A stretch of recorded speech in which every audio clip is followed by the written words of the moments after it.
Let me walk you through the modern transformation of the two parties, because the parties today are different organizations from what they were a generation ago.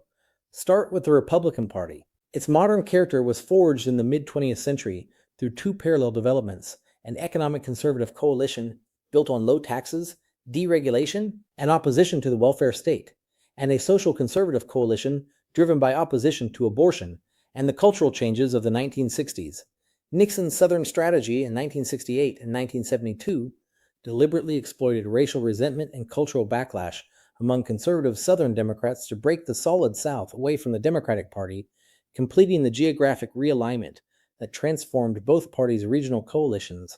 Ronald Reagan's 1980 coalition united economic libertarians, social conservatives, and Cold War hawks into a majority that dominated American politics for 3 decades. The 1980s also brought the rise of evangelical Christian politics. The moral majority and its successors mobilized millions of previously disengaged white evangelical Protestants into the Republican coalition. The tension between the coalition's economic and social wings was managed through tacit compromises. Economic conservatives delivered tax cuts and deregulation, offering rhetorical support for social causes they rarely legislated aggressively. Donald Trump's emergence disrupted this coalition fundamentally. Trump won the 2016 nomination by appealing to economic anxieties and cultural grievances the party's establishment had ignored: manufacturing decline, the opioid crisis, immigration-related demographic change, and cultural displacement among non-college white voters. His economic nationalism, hostility to free trade agreements the establishment had championed, and willingness to defend Social Security and Medicare against cuts all deviated sharply from Reagan-era republicanism. What united his coalition was less a coherent policy program than a shared us versus them identity, defined in opposition to coastal elites and liberal institutions.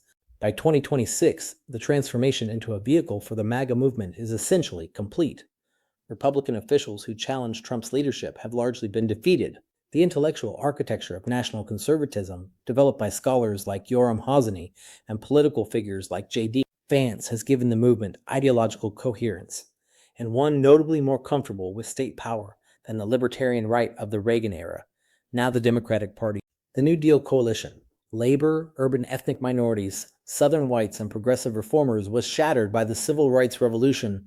The 1964 Civil Rights Act and the 1965 Voting Rights Act drove conservative Southern whites toward Republicans. The party rebuilt itself around a new coalition: African Americans, organized labor, and college-educated professionals who drifted away from Republicans after the 1990s. The contemporary Democratic coalition is defined by significant internal tensions between progressive and moderate wings. The progressives, Bernie Sanders, AOC, the DSA, push for Medicare for all, free public college, the Green New Deal, and more explicitly identity political framings. The moderates argue the progressive program is electorally damaging in the swing states that decide elections.